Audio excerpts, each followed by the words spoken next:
कि अरे देखिए उसकी मर्ज़ी ना, अगर वो प्रोजेक्ट बना रहा है, देखिए प्रोजेक्ट में व्यूज़ कितने आ रहे हैं, वो कितना ज़्यादा वायरल हो रहा है। तो देखो बेटा, कोई वायरल नहीं हो रहा है वो इंसान। प्री प्रोडक्शन, प्रोडक्शन और पोस्ट प्रोडक्शन 3 चीज़ें होती हैं जो जब भी कोई प्रोजेक्ट बनता है तो उसमें काम आती हैं। और अगर किसी फ़िल्म का बजट 90 CR है, तो अगर उसने 100 करोड़ कमाया तो उसको हिट नहीं माना जाएगा, क्योंकि 90 CR तो उसकी मेकिंग की ही कॉस्ट है। तो ऐसा नहीं होता कि उसको हिट व्यूज़ के हिसाब से मान लिया जाता है। ये क्या है, प्रोजेक्ट है ना, तो जितना पैसा आपने उसकी मेकिंग में लगा है प्रोजेक्ट की, उतना अगर आपने रिकवर कर लिया और उसके ऊपर प्रॉफिट करा, तब जाके होता है हिट। और जितना ज़्यादा प्रॉफिट होता जाता है वैसी चीज़ें बढ़ती जाती हैं। कुछ सेमी हिट भी होती हैं, कुछ हिट होती हैं, कुछ ब्लॉकबस्टर होती हैं। 90 करोड़ की फिल्म में, जैसे 90 करोड़ की फिल्म अगर कोई बनती है और उसने कम से कम उसने 200 करोड़ कमा लिया, तो ये ब्लॉकबस्टर या हिट, सेमी हिट में आ जाएगी। ठीक है, तो ऐसा नहीं होता है कि जस्ट बिकॉज कोई प्रोजेक्ट वायरल हो गया तो हिट हो गया। उसकी प्रोडक्शन कॉस्ट जो है उस प्रोजेक्ट की, वो बहुत ज़्यादा है एज़ कम्पेयर टू जो नॉर्मल वीडियो तुम उसके चैनल पे देखते हो। It's very easy to say कि हाँ भाई, होता है, कम होता है, ये बेसिक फिल्म मेकिंग की चीज़ें हैं, इनका नहीं पता, कोई बात नहीं, कोई जज नहीं कर रहा है, कोई नहीं कह रहा कि तुम डम्ब हो, तुम गवार हो, तुमको कुछ पता नहीं है बीइंग एन ऑडियंस। ठीक है यार, नहीं पता आपको, लेकिन उसको हिट का नाम मत दीजिए। तुमको लगता है अरे हिट है, मस्त कमा रहा होगा, ऐसा नहीं कमा रहा होता है। मेकिंग में ही बहुत पैसे उड़ जाते हैं उसके। और जब तक, और इस बंदे का खुद का भी कोई कैरेक्टर नहीं है। ये जाता है खुद सेलिब्रिटीज़ की चाटता है, प्रेस कॉन्फ्रेंस हो रही होती है तो हाय सर, मैं बहुत बड़ा फ़ैन हूँ सर आपका, उनकी चाटता है, उनके साथ कोलैब करता है, उनको अपनी वीडियो में ला ला के व्यूज़ लाता है। फिर पॉडकास्टों में जा कर के किसी फलाने ढिमकाने यूट्यूबर ने अपना खुद का टॉक शो खोल रखा है, वहीं जाके सेलिब्रिटीज़ को गाली देता है। भाई देखो, कोई फिल्म क्रिटिक है, सूरज कुमार, फिल्मी इंडियन, शान पराशर, ये लोग अगर गालियाँ दे बॉलीवुड वालों को तो समझ में आता है। नहीं, ये लोग नहीं, नहीं ये भी नहीं, फिल्म क्रिटिक भी नहीं, क्योंकि 90% रिव्यूज़ तो पेड होता है। मैं इन तीनों की बात नहीं कर रहा हूँ, मैं जनरली एग्जांपल के लिए इनके वर्ड्स यूज़ करे थे। और दूसरा रीज़न ये है कि इनमें से बहुत सारे ऐसे हैं जो सेलिब्रिटीज़ के इंटरव्यू लेते हैं, तो बॉलीवुड वालों का इंटरव्यू ले करके बॉलीवुड वालों की फिल्मों पे रिव्यू बना करके, पेड रिव्यू करने के बाद तुम अगर बॉलीवुड वालों की फिल्मों को गंदा कह रहे हो तो बात समझ में आई नहीं। तो ये भी तो सेम काम कर रहा है। बॉलीवुड वालों को उसने साथ लिया अपने वीडियोस में, उनके साथ कोलैब करा, उस एक एक वीडियो पे 70 70 30 30 75 मिलियन व्यूज़ हैं, उनके साथ इसने काम करा। But then he has the audacity to go on podcast and expose Bollywood people like anything. Kangana Ranaut, ये कंगना रनौत है बस, और कुछ नहीं है, इसका खुद का कोई कैरेक्टर नहीं है। जितने भी रोस्टर्स हैं जिन्होंने बॉलीवुड पे रोस्ट बनाया है, उनमें से किसी ने, एक ने भी आज तक बॉलीवुड वाले के साथ कोलैब नहीं किया। लक्ष्य चौधरी ने कभी बॉलीवुड वाले के साथ कोलैब नहीं किया। लक्ष्य चौधरी को किसी भी शो से कोई इनवाइट नहीं आया, लाफ्टर शेफ हो या कुछ भी हो। कैरी मिनाटी ने साउथ इंडियन एक्शन पे वीडियो बनाया था, उसने खुद ही वो डिलीट कर दिया। क्यों? क्योंकि उसे पता था उसको डिजिटल स्पेस में काम करना है, या फिर शायद उसको लगा कि साउथ इंडियन एक्शन पे अगर मैं साउथ मूवीज़ पे रोस्ट बनाऊंगा तो शायद हो सकता है कि ये सब चीज़ें थोड़ा वहाँ के लोगों के सेंटिमेंट्स को हर्ट कर जाएं। तो ये चीज़ें का इससे साफ पता चलता है उस बंदे का खुद कोई कैरेक्टर नहीं है। तुमको लगता है व्यूज़ अच्छा आ रहे हैं तो चीज़ भी अच्छी होगी, और ऑडियंस फीडबैक भी कुछ खास अच्छा नहीं मिल रहा है। ऑडियंस फीडबैक क्या होता है? जो एक सेल्फ मेड प्रोजेक्ट है ना, अब सलमान खान की फिल्म है, अब मैं सलमान खान का फ़ैन नहीं हूँ और एक बंदा है जो है, तो दोनों अगर फिल्म को प्रेस करें मतलब तब फिल्म अच्छी हो सकती है। इसका ये मतलब नहीं है कि सलमान खान के फ़ैन को तो फिल्म अच्छी लग रही है, बाकी दूसरे को फिल्म एकदम घटिया लग रही है और बोला जा रहा है देखो कितना अच्छा प्रोजेक्ट है, सलमान खान ने फाड़ दिया। ऐसा नहीं होता है। पब्लिक के टेस्ट के हिसाब से बनाना पड़ता है, और फिर पब्लिक उसको अगर रिजेक्ट कर रही है तो पूरी ईमानदारी से मानना पड़ता है। And then he has the audacity to say कि मेरा एक अगला प्रोजेक्ट आ रहा है पॉडकास्ट के अंदर। इसका मतलब समझ रहे हो कि 2 साल तो लगा दिए ये बनाने में, अब 2 साल और सड़ो तुम साले। 2 साल और बीइंग सब्सक्राइबर, 2 साल तुमको या 2 ढाई साल तुमको और सड़ना पड़ेगा इसके दूसरे प्रोजेक्ट के लिए। तो अब ऐसी की तैसी कराओ अपनी। और तो फिर तुम, इतना सब्र है तुम्हारे अंदर कि 2 साल यहाँ सड़ा है, अब 2 साल ये और लेगा, अपना दूसरा प्रोजेक्ट बनाएगा।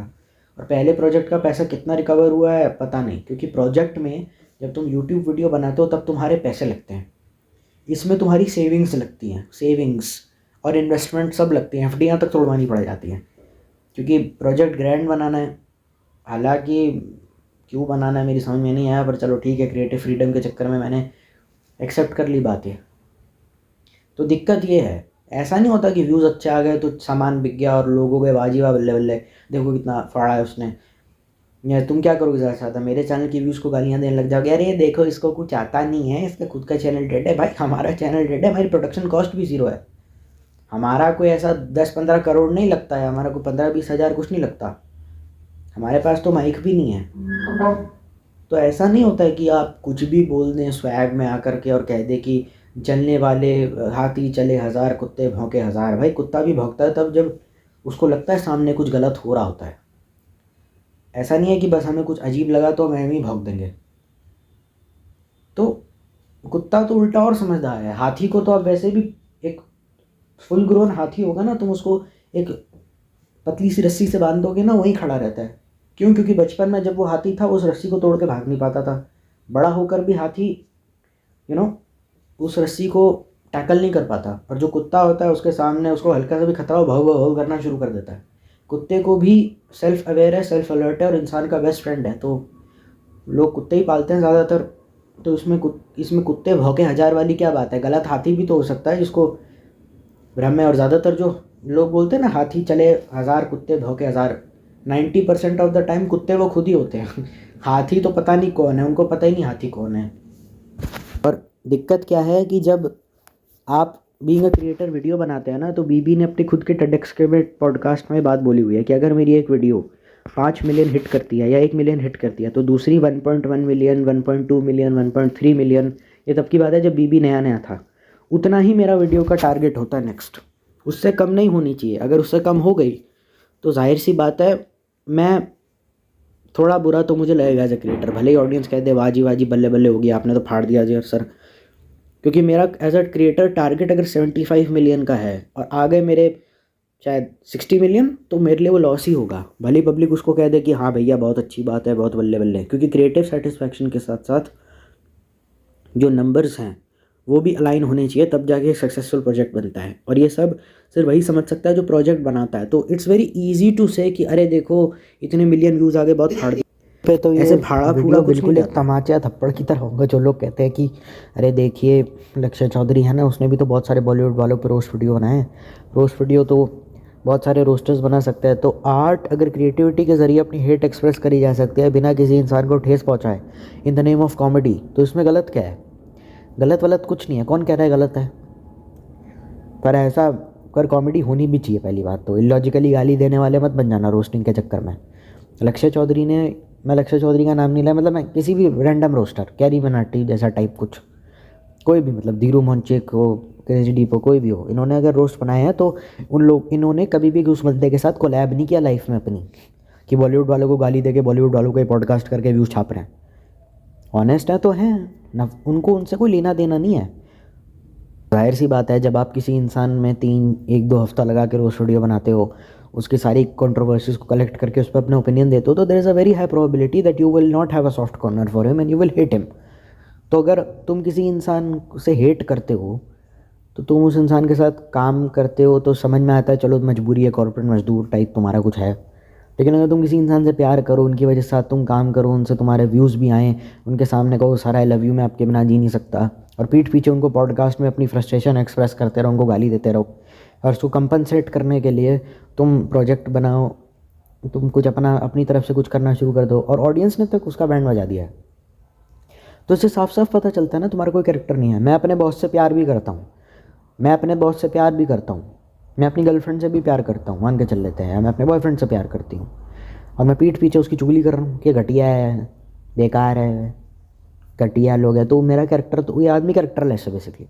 क्योंकि इन्हीं बॉलीवुड वालों के साथ जब तूने कोलैब करा, तेरे वीडियोस चप्पड़ फाड़ के वायरल हुए थे, 57 मिलियन व्यूज़, 75 मिलियन व्यूज़। ऐसा नहीं कि इस बंदे में टैलेंट नहीं है, खुद के दम पे व्यूज़ नहीं ला सकता, लेकिन there was a very heavy plus point in this videos. Video भले ही छोटे थे, आए वो कम देर के लिए थे, लेकिन उनका इम्पैक्ट तेरे चैनल पे बहुत अच्छा था। तूने बहुत पैसे कमाए, तेरे पास मैकलेरन तूने खरीदी, तूने मर्सिडीज़ खरीदी। तो ऐसा तो नहीं होता ना, ऐसे लोगों को तो सांप बोलते हैं। भाई तुम किसी से सामने अच्छे बनने की एक्टिंग करो मजबूरी की वजह से, पीठ पीछे गाली दो, समझ में आता है। तुम किसी इंसान से नफरत करो, पीठ पीछे भी और सामने से भी, वो समझ में आता है। तुम सामने से किसी इंसान के साथ गंदा व्यवहार करो, उसके बाद तुमको गिल्ट हो कि यार इतना गंदा, इतना बुरा भी नहीं है यार, इतना बुरा नहीं है सामने वाला बंदा, वो भी समझ में आता है। लेकिन तुम किसी से प्यार करो और जेन्युइन प्यार करो और पीठ पीछे उसके बारे में गंद बोलो, उनको उल्टा सीधा बोलो, तो ये मुंह में मुँह तो जाना नहीं है, तो सांप से भी ज़्यादा गंदी हरकत है। ऐसे इंसान को तो पर्सनली प्रोफेशनली किसी भी स्कूल में, कॉलेज में हो, ऑफिस में हो, किसी भी सोशल गैदरिंग में इज्जत नहीं मिलेगी। इंट्रोवर्ट होता चल समझ में भी आता, अपने काम से काम रख रहा है, ये तो 20 लोगों के सामने गालियाँ दे रहा है उनको, तो ये क्या बात होती है। और जाहिर सी बात है, मैंने खुद भी, बहुत सारे लोग कहेंगे अरे ये बॉलीवुड वालों ने ना बड़ा गलत किया उसके साथ। क्या गलत किया? उसने ऑडिशन दिया था बहुत सारी फिल्मों का, वो क्रैक नहीं कर पाया उस ऑडिशन को, तो इसीलिए उसको बुरा लग रहा है और इसीलिए वो अपनी हेट एक्सप्रेस करता है। तो हेट एक्सप्रेस करता है तो सिस्टम के खिलाफ हेट एक्सप्रेस करे ना भाई। तुम इतनी टुच्ची चीज़ों के खिलाफ हेट एक्सप्रेस क्यों करते हो? एक्टरों को बड़े स्वैग में जाके बोलता है पॉडकास्ट में, उसका एटीट्यूड बहुत ज़्यादा है इन लोगों में, ये वो है। भाई तो क्यों काम करते हो उनके साथ, क्यों जाते हो उनकी फिल्मों की प्रीमियर पे, क्यों चाटते हो उनकी इतनी? छोड़ दो ना इनको, इतना गंदा है तो छोड़ दो। क्यों अपने मन में ऑडियंस के अंदर डिवीजन पैदा कर रहे हो कि मैं बड़ा भूरा भसरा बच्चा हूँ, जीसस का अकेला बच्चा मैं ही हूँ जो सही राह पे चल रहा है, बाकी सब तो दुनिया में देखो मेरे कितने खिलाफ है। दो धारी तलवार पकड़ के कोई कभी युद्ध नहीं जीतता, समझ में आई ये बात? तुम कहते हो ना you have to earn your own bread and butter, you have to work hard for yourself. ठीक है, ज़िंदगी एक जंग है, लेकिन जंग में दो धारी तलवार लेके घूमना तो बेवकूफ़ी है। अपने आप को नुकसान पहुंचा करके अगर तुम 4 सब्सक्राइबर कमा भी लेते हो तो क्या फ़र्क पड़ता है? या तो मैं ये बात भी नहीं कर रहा कि ऑडियंस के साथ बिट्रेयल है, ये ऑडियंस को धोखा दे रहा है, उससे ज़्यादा घटिया चीज़ तो कुछ हो ही नहीं सकती। वो भी कर रहा है लेकिन खुद को भी धोखा दे रहा है। इसको पूरा आश्वासन है कि बॉलीवुड वालों की चाटूंगा अगर तो कुछ ना कुछ, आज नहीं तो कल, ऐसे ना कैसे, जैसे ना तैसे, ऐसे ना वैसे मुझे मिल ही जाएगा। मिलेगा इसको कुछ नहीं, ये भी जानता है। मिलना होता तो एक कब का बॉलीवुड में जा चुका होता, उसे वहाँ से अच्छे खासे ऑफर आ गए होते और फिर ये बाकी इन्फ्लुएंसर्स की तरह अपने यूट्यूब चैनल भी कब का परमानेंटली छोड़ चुका होता। ऑलमोस्ट 6-6, 7-7 महीने में एक वीडियो आ रहा है, क्यों? घर में फ्री थे, करने के लिए कुछ था नहीं, तो खर्चा चलाना है, रेलिवेंट भी रहना है, थोड़ा आउट ऑफ न्यूज़ है, नियॉन मैन ने काफ़ी दिन से हमारे बारे में कुछ लिखा नहीं हो, तो चलो कोई वीडियो बना दो। ऑडियंस का क्या है, वी लव यू फलाना ढिमकाना लिखती रहेगी वीडियो में, यही चूतिया लोग। मतलब सामने वाले बंदे की यही सोच होती है कि रेलिवेंट रहना है, कुछ कर दे इंटरनेट पे, क्या फ़र्क पड़ता है, कंटेंट अच्छा बना दो, क्या फ़र्क पड़ता है, पैसे आ गए हैं। उसमें ऑडियंस का भला कहीं कुछ नहीं है उस सोच में, और यही दिक्कत है कि वो अपने बारे में तो सोच ही नहीं रहा है। वो काम कर रहा है पर वो वहीं काम करता है जहाँ वो करना चाहता है, नहीं बहाने मारता रहेगा, I am busy, I am stress, मैं इतना महंगा, बहुत सारे और भी प्रोजेक्ट्स में बिजी है। बेटा बिजी तो तुम भी हो अपनी नौकरी में। कभी बोला बॉस को, अभी बॉस का ईमेल आ जाए सेंड मी दिस प्रेजेंटेशन, रात के 12 बजे भी सो रहे हो ना उठ के, हाँ जी सर, हाँ जी सर। ऑफिस में लेट जाते हो तो ऐसा कभी होता है कि आज मेरा मन नहीं ऑफिस जाने का, मैं नहीं जाऊँगा, ऐसा करता है कोई? तो ये मत बोलो। को अच्छे से पता है कि फिल्मों का ऑडिशन दिया, मुझे किसी ने नहीं लिया, तो डैमेज कंट्रोल करने के लिए अंदर का गिल्ट था जो काफ़ी लंबे से पनप रहा था, तो रिसोर्सेज है, चल कुछ बना लेते हैं ताकि इसी बहाने गिल्ट भी कम हो जाएगा और वो भी कम हो जाएगा। और 90% ऑफ देम कोई एक्टिंग करते भी नहीं अपने वीडियोस के अंदर। जो है कहा जा रहा है ना कैमरा के आगे एक्टिंग करना है, तो बेटा कैमरे के आगे कॉन्फिडेंटली बात करने को एक्टिंग नहीं बोलते। ऐसे तो जितने ब्लॉगर है, सौरभ जोशी को भी नवाजुद्दीन सिद्दीकी मानना शुरू करता हो, जबकि क्या उसको एक्टिंग नहीं बोलते, कैमरा के आगे कुछ भी बोल दो। डायलॉग याद करने को एक्टिंग नहीं बोलते। नवाजुद्दीन सिद्दीकी की बराबरी करके दिखा दे कोई, मैं मान जाऊँगा। वो होती है एक्टिंग जो नवाजुद्दीन सिद्दीकी करता है। और मैं उसी का एग्जांपल लूँगा, मैं मनोज वाजपेयी, के मेनन का लूँगा, क्योंकि ऐसे एक्टर इनकी परफॉर्मेंसेस देखो तब पता चलेगा क्या लोग हैं। वो होती है एक्टिंग असली। शायरा मारी है बात बोलते हुए कि वो भी तो एक्टिंग करता है यूट्यूब वीडियोज़ पे। शाहरुख खान को देखा है, रणवीर कपूर को देखा है, क्या क्या काम करते हैं वो लोग? देखा है उसकी आइज़ की क्या इंटेंसिटी है, क्या रेंज है उनकी। मतलब बकवास करनी है, मतलब बिल्कुल ही इतनी चाटनी है, इतनी आदत हो गई है खुद को, मतलब बिल्कुल ही। पता नहीं कौन है बेवकूफ़ कमेंट कर रहा है, बैन करो साले को, हटाओ उसे, बिना बात के गंद फैला रहा है यहाँ पे। नाम किसी इन्फ्लुएंसर का नहीं होगा, ज़बरदस्ती उसको लेके आ जाएंगे बेकार में। मेन रीज़न ये है कि उसको बॉलीवुड में काम नहीं मिला बिकॉज ही डोंट क्वालिफाई। ये मैंने बहुत सारे अच्छे लोग देखे ना, हैंडसम होते हैं, अच्छी एक्टिंग कर रहे होते हैं, अरे उनको उतना रोल नहीं मिलता। अरे बेटा उनको रोल नहीं मिलता ये हम भी जानते हैं। मंडी हाउस में वो लोग जाके परफॉर्म करते हैं, एनएसडी की रेपेट्री में वो जाके काम करते हैं, उनको अगर रोल नहीं मिलता तो। समझ में आई? उनमें से ऐसे बहुत से हैं जिनको रोल नहीं मिला, उनमें से बहुत से ऐसे जो एनएसडी वाले हैं, वो एनएसडी की रेपेट्री में जाते हैं, और अगर एनएसडी नहीं भी गए तो किसी थिएटर ग्रुप में रेपेट्री आर्टिस्ट की जॉब करते हैं। उनको एक्टिंग से मतलब है, उनको ये कैमरे के आगे शोशेबाजी वाली एक्टिंग नहीं करनी है। और उनकी एक्टिंग देख के बड़े बड़े उनको सलाम ठोकते हैं। ये वो लोग थे जिनकी एक्टिंग ऐसी है कि बेट वो कैमरे आगे के बड़े छोटे हैं, लेकिन जब वो एक्टिंग करने जाते हैं तो बहुत बड़े हो जाते हैं, उनको सलाम ठोकते हैं लोग, उनके पैर छूते हैं। मैं ऐसे लोगों के बीच में बैठा हूँ, मुझे पता है, मुझसे पूछो। मंडी हाउस जाओ तब पता चलेगा क्या होती है एक्टिंग असली। ऐसी ऐसी लाइनें, ऐसी ऐसी उर्दू में लाइनें, अकबर के कोर्ट का डायलॉग, जनाब आली आज हम इस महफिल में आए हुए हैं, ऐसे इतने लंबे लंबे डायलॉग होते हैं, वो याद कर वो पता है वो कितनी मुश्किल काम है। हॉलीवुड की पिक्चरें देखिए कभी, एक्टिंग, मार्वल मार्वल के अलावा हॉलीवुड तो पता ही नहीं होगा तुमको और क्या होता है। जो वेब सीरीज़ देखते हो क्या आसान होती है एक्टिंग उसमें हॉलीवुड की, करके दिखा देना एक लियोनार्डो डिकैप्रियो का सीन, हालत ख़राब होना, मुझे नाम बदल देना। बहुत सारे लोग बोलेंगे आसान तो है, आसान तो है, वो लगता आसान है, प्रिपरेशन में 1 साल लग जाता है। कैरेक्टर की आवाज़ ढूंढने में ऐसे एक्टरों को जानता हूँ जिन्होंने 1 साल सिर्फ कैरेक्टर की आवाज़ ढूंढने में लगा दिया था, क्योंकि काम परफेक्ट चाहिए। तो ये सब चीज़ें निकल जाती हैं मुंह से। वो डैमेज कंट्रोल करने के लिए, ओवर कंपनसेट करने के लिए, इनसिक्योरिटी को दबाने के लिए सब चीज़ें कर रहा है। तुम इसको आर्ट का नाम दो, कंटेंट का नाम दो, ऐसा नहीं होता है, क्योंकि उस आर्ट का सेंटर ही गंदा है, पॉल्यूटेड है। And he is such a ungrateful bastard that he has to have the ability to say कि ये प्रोजेक्ट मैंने वो बनाया जो मैं बनाना चाहता था। तो वो तो ऑडियंस थी कमीनी, एक नंबर की चूतिया कहीं की, गंदी कुतिया ऑडियंस थी जिसने मुझे रोक के रखा था। मैं तो 6 साल से भी बना रहे थे जो बनाना चाहते हैं। तो मतलब ऑडियंस ने आपको बोल दिया, मतलब इतनी इस बंदे की ऑडेसिटी है। अब तुम देखो तुम इस बंदे को क्यों कर रहे हो। अगर इसमें सच में टैलेंट होता तो इतनी फिल्मों के ऑडिशन दिए, क्वालिफाई नहीं कर जाता एक आध फिल्म को। और जो लोग कहते हैं और ऑडिशन के लिए ना 15-15 हज़ार लोगों की लाइनें लगती हैं, एक बात समझ लो ध्यान से, एक बात समझ लो। टाइम लाइनर्स करके एक यूट्यूब चैनल है, उसमें एक लड़की काम करती है, फिल्मी कुड़ी, उसने भी एक ऑडिशन क्रैक किया हुआ है। सोशल मीडिया प्रेजेंस के ज़रिए इन लोगों के लिए काफ़ी इजी हो जाता है, क्योंकि इनके back of the day, back of the end बहुत सारे सब्सक्राइबर्स ऑलरेडी हैं। ठीक है। निया शर्मा का एक पॉडकास्ट देख रहा था, उसमें वो कह रही थी मैंने ज़िंदगी में कभी एक्टिंग वैक्टिंग कुछ नहीं किया। शायद कॉलेज में एक आध बार कोई एक आधा प्ले किया होगा, शायद वो भी नहीं किया होगा। मैंने एक ऑडिशन दिया एंड बाय गॉड ग्रेस वो ऑडिशन मेरा क्रैक हो गया और मुझे 1,000 में मेरी बहना के लिए लॉक कर दिया। और मैंने पहला ऑडिशन लाइफ का क्रैक हो गया। ऐसे भी 1000 किस्से हैं। ठीक है, वो स्मृति ईरानी का देख लेना आपकी अदालत में, मतलब उसने भी क्रैक कर लिया था। तुलसी का रोल उसका, उससे पहले कोई नहीं जानता था उसको। तो ये बोल देना बहुत, इट्स वेरी इजी टू से। करोड़ों लोग ऐसे भी हैं बम्बई में आके जिनकी किस्मत बदलती है। अब तुमको शाहरुख खान ही बनना है बम्बई आके, वो अलग बात है। But you are fortunate, you should be fortunate enough कि तुम एक मेन स्ट्रीम पिक्चर में एक साइड कैरेक्टर के लिए ऑडिशन के लिए बुलाया भी। बहुत सारे ऐसे लोग हैं जो नज़दीक हैं, इतने साल से एक्टिंग कर रहे हैं, पूछता गली का कुत्ता नहीं उनको। तुमको ऐसे जीना है क्या? ये एक्टिंग की नेवर एंडिंग डिबेट है, आउटसाइडर नेपोटिज्म वाली, मुझे उसमें पढ़ना नहीं है। तो मेन मुद्दे से मैं भटक रहा हूँ, आई एम रियली सॉरी। पर जो मैंने बात कही उस पर ध्यान दो। ये जो बकवास मैंने करी, sorry, I apologise to NSD NFTI graduates in case I hurt your sentiments please.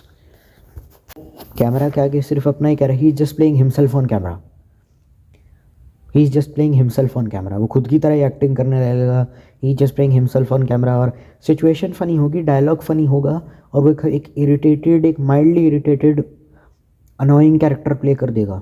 या तो वो ये कर देगा या तो वो कर देगा, और उससे अपने आप को पता नहीं इरफान खान जैसा कतई प्रोफेशनल एक्टर समझ रहा है वो। तो ये अच्छी चीज़ है या नहीं मुझे नहीं पता, क्योंकि अच्छी चीज़ है भी कहीं ना कहीं, क्योंकि इसी से ही उसको ऑडियंस को एंटरटेनमेंट मिल रही है। बट एज अ एक्टर वो कभी ग्रो नहीं कर पाएगा, बिकॉज जब आप सेम कंसिस्टेंट कैरेक्टर प्ले करते रहते हो ना, तो एज अ एक्टर आप ग्रो नहीं कर पाते। आपको डिफरेंट कैरेक्टर्स प्ले करने होते हैं, चैलेंजिंग कैरेक्टर्स प्ले करने होते हैं। वो कर नहीं सकता, क्योंकि उसको अच्छे से पता है कि नंबर्स का सारा खेल है, वो सारी की सारी कॉमेडी पे आती हैं। बीबी का केस तो अलग था यार, उसने सॉरी डैड वाले वीडियो दिखा के अपनी इंटेंस साइड भी दिखा दी थी। लोगों को लगता है कि इंटेंस रोल भी कर सकता है, तो उसने साबित किया। ताज़ा खबर वॉज नॉट फ़नी और सीरियस के बीच का ब्लेंड था। और जब वो नई नई जो वेब सीरीज़ कर रहे हैं वो भी मतलब है कुछ ऐसा, तो वो फिट हो जाता है। टीटू मामा से उसने टीटू टॉक्स निकाल दिया, तो उसका इंटरव्यूइंग स्किल्स भी कपिल शर्मा जैसा कुछ उसने, कपिल शर्मा जैसे ह्यूमर करता रहता, तो फनी होस्टिंग स्किल्स वाला भी चीज़ें कर डाली उसने। तो that was that was the beauty of it. तो उसने किया वो। तो अब इसका कुछ कह नहीं सकते यार, क्योंकि वो एक टाइम के बाद चीज़ें अनोइंग या इरिटेटिंग लगने लगती हैं। पहले मैं देखते थे हाँ इट्स सो फनी, पर जैसे जैसे मेरी उम्र आने लगी ना और मैं उन इन्फ्लुएंसर्स को देखने लगा, एक टाइम के बाद ना क्या बकवास है ये, सर दर्द कर रहा है, भी बकवास किया जा रहा है कैमरा के आगे, गाली देने का इसका मन नहीं कर रहा साला, फिर भी किया गाली दिया जा रहा है, उल्टी सीधी उलझुल हरकतें करे जा रहा है। पर चलो ठीक है, उसका मन कर रहा है, उसने बोल दिया, क्या कर सकते हैं। अगर क्योंकि एक टाइम के बाद वो चीज़ें अनोइंग या इरिटेटिंग लगने लग जाती, क्योंकि हम तो मैच्योर हो गए ना टाइम के साथ साथ, हम तो बदल गए। पर उसने अपने आप को एज अ एक्टर या एज अ क्रिएटिविटी उसने खुद को नहीं बदला। वो जॉनरा स्विच करता रहेगा, वीडियो अलग अलग बनाता रहेगा, टाइटल अलग होगा, थंबनेल भी अलग होगा, प्रोडक्शन, लोकेशन, साउंड डिज़ाइन सब अलग होगा, लेकिन वो बात नहीं आएगी। और जब से मैंने अंकुर अग्रवाल को देखा है ना, वो दुग्गल जी बन के आता है। अंकुर अग्रवाल करके छोटा सा है वो, और उसकी दाढ़ी भी है और बाल भी उसके ज़्यादा नहीं। अंकुर अग्रवाल है, जब से मैंने उसको देखा है, मेरा तो मतलब मैं कुछ और, मतलब मुझे कोई दूसरा एक्टर आता ही नहीं मेरे दिमाग में। उसको लेना चाहिए स्त्री 2 में, उसको लेना चाहिए, उसको बॉलीवुड जाना चाहिए, क्योंकि उसने अपनी इंटेंसिटी हर रोल में दिखा दी। उसने कोई भी कैरेक्टर दे दो आप अंकुर अग्रवाल को, कोई भी, वो ऐसे कैरेक्टर पकड़ता है। वो मुझे लगता है शायद उसको गॉड गिफ्ट है, भगवान ने उसको गॉड गिफ्ट है वो, क्योंकि वही एक ऐसा एक्टर है जो लल्लन टॉप पे गया, यूट्यूबर पे, एक लौता यूट्यूबर है जो लल्लन टॉप पे गया, शायद हो सकता है मैं डिफर, रियल हिट भी गया।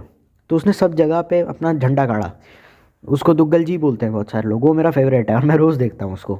और जब से मैंने उसको देखा है, मुझे और कोई नहीं अच्छा लगता, मेरा फेवरेट है, I love him so much. मेरे को उसको ऑटोग्राफ चाहिए, मैं इतना बड़ा फ़ैन हूँ उसका, क्योंकि जिस तरीके से वो एक्टिंग करता है, मतलब प्योर एंटरटेनमेंट यार। मतलब इतना मज़ा आता है ना उसको देख के, मतलब seriously I just love him.